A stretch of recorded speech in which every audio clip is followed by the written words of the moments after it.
استوانه کوروش که در زمان ناصرالدین شاه در ویرانه‌های شهر بابل قدیم پیدا شد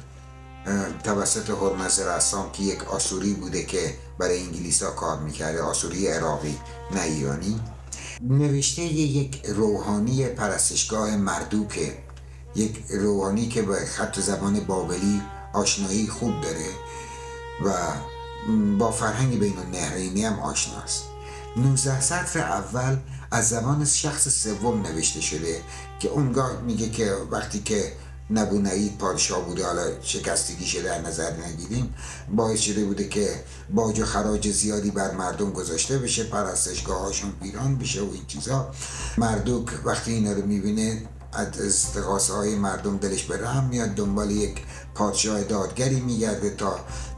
دستشو بگیره و بیارتش به بابل تا وضع مردم رو خوب بکنه و در این جستجوی خودش که همه دنیا رو گشته بوده، کوروش پادشاه انیشان پیدا میکنه و دستشو میگیره و خودش پیشاپیش کوروش اونا وارد بابل میکنه. به علت اینکه نبونید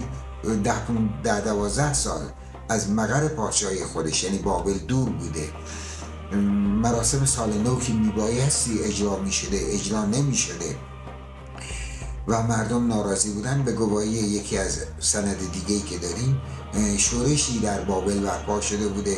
به هواداری کوروش اینا که سرکوب میشه. احتمالا بازمانده همون شورشیان هستن که بابل